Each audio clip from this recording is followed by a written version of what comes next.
আসসালামু আলাইকুম। পঞ্চম শ্রেণীর বাংলা বই নিয়ে ধারাবাহিকভাবে আলোচনা করছিলাম, তার ধারাবাহিকতা এখন তোমাদের সাথে বাংলা বইয়ের পার্ট 19-এর ভাষার খেলা টপিকের 109 নম্বর পৃষ্ঠা থেকে আলোচনা করব। 6 টপিক থেকে একই রকম শব্দ খুঁজি। এখান থেকে যে শব্দগুলো আছে এগুলা একই রকম শব্দগুলো আমরা খুঁজে বের করব। যেমন ঘরের সাথে কি হচ্ছে, বাড়ি, তাহলে এটা আমরা নিলাম ঘর, এবং এখানে হলো যে কোনটা, বাড়ি। পরে আরেকটা শব্দ নিব, যেমন ধরো মেয়ে, তাহলে মেয়ের সাথে আমরা কি দিব, কন্যা। তাহলে এইভাবে করে আমরা এগুলো পূরণ করব। এখানে যতগুলো ছক দিয়েছে এগুলো সবগুলো পূরণ করব। এই শব্দের আলোকে আমরা এগুলো সবগুলো পূরণ করব। 1 নম্বরের মধ্যে ঘর, বাড়ি, তাহলে ঘরের সাথে কি হলো, বাড়ি হলো।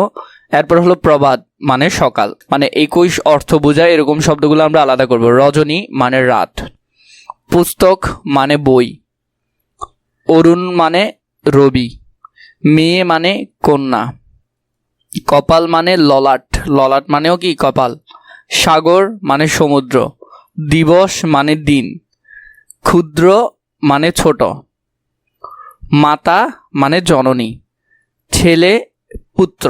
এই শব্দগুলো খুবই সুন্দর করে তোমরা এই বইয়ের মধ্যে এই জায়গায় লিখে ফেলতে পারবে। আমরা 7 নাম্বারটার উত্তর এখানে লিখতে পারবো সুন্দর করে। এখানে আছে দেখো, মাছ ধরে জেলে, বল খেলে ছেলে। এই যে এখানে প্রতিটা লাইন দেওয়া আছে, আর পরবর্তীতে একটা কবিতার মতো করে লাইন আমরা মিলাবো। এখানে প্রতিটা লাইন আছে, লাইনের সাথে আমরা লাইন মিলাবো, প্রতিটা লাইন এগুলোর সাথে সাথে আমরা একটা একটা লাইন মিলাবো। তাহলে মাছ ধরে জেলে, বল খেলে ছেলে, নীল আকাশে উড়ছে পাখি, অবাক চোখে তাকিয়ে থাকি, ওই দেখো ঘুড়ি, চাঁদের মাঝে চরকা বুড়ি, পায় না সে একটুও ভয়, সব বাধা সে করবে জয়, খাচ্ছি আমি পাকা আম, থোকা থোকা কালো জাম, টিকটক করে চলে টেবিলের ঘড়িটা, ফিক ফিক করে হাসে আকাশের পরিটা। তো এইভাবে করে তোমরা এগুলো সুন্দর করে, খুবই সুন্দর করে লিখে ফেলতে পারবে। তো এইভাবে করে উত্তরগুলো এখানে লিখে ফেলবে। পরবর্তীতে আছে 8 নম্বরের, দৈনিক পত্রিকা থেকে 3টি খবরের শিরোনাম লিখি। যে সব পত্রিকাগুলো আমরা পাই সেগুলো থেকে আমরা 3টা খবরের শিরোনাম লিখব। 1-এ সড়কের বেহাল অবস্থা, 2-এ লিখতে পারো শান্তিতে নোবেল পেলেন ভেনিজুয়েলার নারী, 3-এ লিখতে পারো ভূমিকম্প নিয়ে বেশ সতর্ক নগরবাসী। এইভাবে 3টা শিরোনাম সুন্দর করে এখানে লিখে দিতে পারো। আমাদেরকে 9 নম্বরে একটা পাজেল দিয়েছে, এটা সূত্রের সাহায্যে আমাদেরকে মিলাতে হবে। তো বেশিরভাগ জায়গায় তোমরা এটা আসলে বুঝতেছো না যে কিভাবে করবে, এটা কিন্তু খুবই সুন্দর করে করা যায়। তা আমি তোমাদেরকে ধীরে ধীরে বুঝিয়ে দেওয়ার চেষ্টা করছি। এমনি লিখে দিলে তো তোমরা চাইলেই পারবে, কিন্তু একটু বুঝো, তোমাদের জন্য সুবিধা হবে। দেখো, আমাদেরকে 2 ধরনের বিষয় দিয়েছে, একটা হলো পাশাপাশি আমরা শব্দগুলো লিখতে পারবো, আর একটা হলো আমরা উপর নিচ করে লিখতে পারবো। তো এখন আমরা কি করব, পাশাপাশি করে লিখব। 5 নাম্বারটা থেকে আমি শুরু করি, বা তোমরা 1 থেকেও শুরু করতে পারো। যদি 1 নাম্বার থেকে শুরু করি, তাহলে ধরো আমি এখান থেকে 1 নাম্বার ধরলাম, দাঁড়ানোর বিপরীত। তো দাঁড়ানোর বিপরীত কি, বসা। তাহলে আমি এখানে লিখবো ব, আর নিচে লিখবো দন্তীয় শয়কাশা, বসা। কারণ এটা হবে কি, উপর নিচ, তাই আমি কি করে লিখলাম, উপর নিচ করে লিখলাম।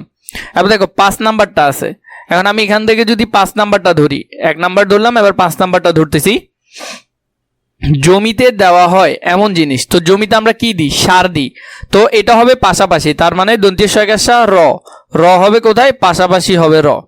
ঠিক আছে, কারণ পাশাপাশি, উপর নিচ তো আমরা দিতে পারবো না, আর কালো কালারগুলো আমরা চাইলেও পূরণ করতে পারবো না। এটা গেল। এরপর 2 নাম্বার দেখো, 2 নাম্বারে কি দেওয়া আছে, বাদশাহ যেখানে বসে বিচার করেন।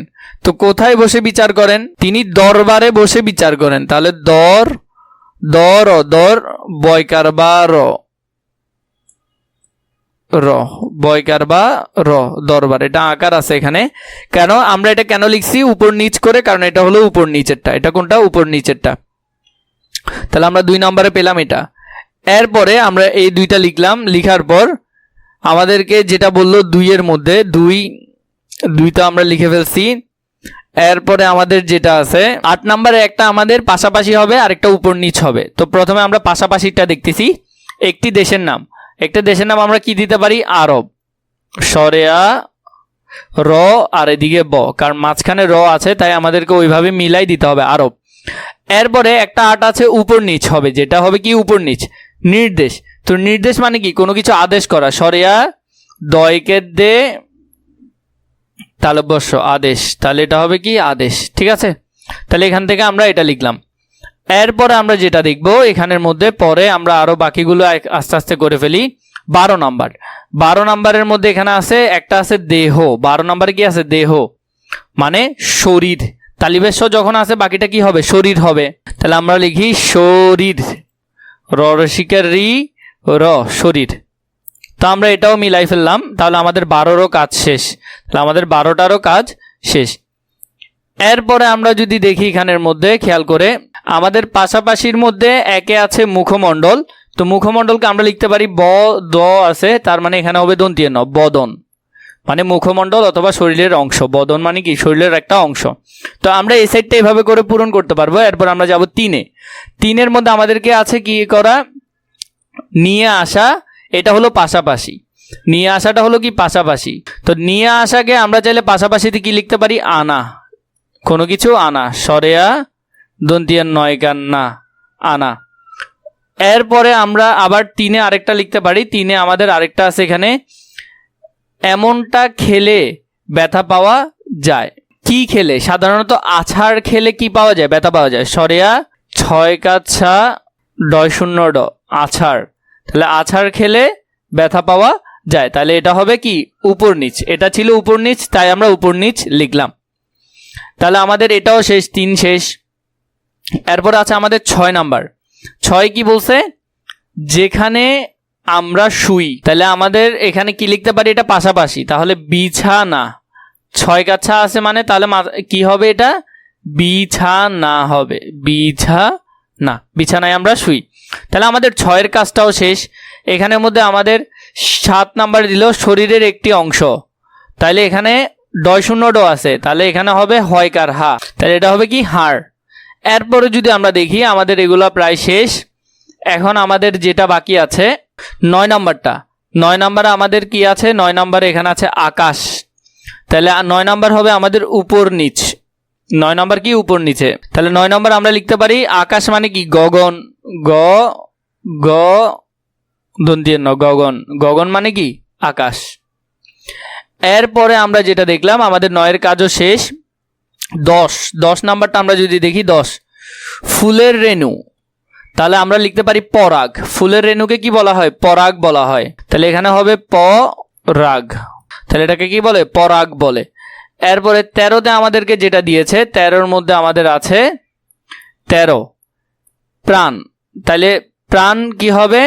প্রাণকে আমরা লিখতে পারি জান, বর্গের জয় কাজ যা, দন্তীয় নয়, এখানে তো দন্তীয় না আছেই, জান। এরপর দেখো 11 নাম্বারটা শুধু বাদ পড়ে গেছে, তাই না? মনে হচ্ছে যে 11টা এখনো বাদ পড়ে গেছে, এটা করা হয় নাই। তাহলে 11 নাম্বার হলো সম্রাট। তো 11 হলো উপর নিচ, তার মানে আমাদের উপর নিচ মিলাতে হবে। রয়কার রা, বর্গের জয়কার যা, রাজা। তার মানে সম্রাট মানে কি? রাজা। তো এইভাবে করে তোমরা এটা বুঝে বুঝে পূরণ করবে, এমনি পূরণ করে কোনো লাভ নেই। এরপর আমাদেরকে বললো 10-এ ধারাবাহিক গল্প বলি। এক দেশে এক রাজা ছিল। রাজা তরমুজ খেতে খুব পছন্দ করতেন। একদিন রাজা বড় একটা তরমুজ খেয়ে ফেললেন। এরপরে বাকি গল্পটা আমরা এখন লিখব। 10 নম্বরের মধ্যে যদি দেখি ধারাবাহিক গল্প বলি, তাহলে এটার বাকি অংশটা আমরা এখন দেখব। এক দেশে এক রাজা ছিল। রাজা তরমুজ খেতে খুব পছন্দ করতেন। একদিন রাজা বড় একটা তরমুজ খেয়ে ফেললেন। রাজার ভৃত্য, ভৃত্য মানে দাস, মানে রাজার যে দাসগুলো থাকে ওরা এসে বলল, জাহাপনা আরেকটি তরমুজ এনে দিব কি? রাজা সম্মতি দিলেন, মানে বললেন যে হ্যাঁ এনে দাও। ভৃত্য আরেকটি তরমুজ এনে দিলেন। রাজা সেটিও খেয়ে ফেললেন। পেট ভরে তরমুজ খেয়ে রাজা ঘুমিয়ে পড়লেন। এদিকে বহু বিচার প্রার্থী মানুষ এসে বাইরে গন্ডগোল করছিল, মানে অনেকে বিচারের জন্য আসছিল বাইরে, তারা অস্থির হয়ে উঠছিল। ভৃত্য এসে যখন জানালেন মহারাজা ঘুমিয়ে পড়েছেন, তখন সবাই নিরাশ হয়ে বাড়ি ফিরল। এভাবে করে তুমি একটা সুন্দর করে গল্প লিখে ফেলতে পারো। এখানের মধ্যে এটা মিল করে সুন্দর করে লিখে ফেলবে।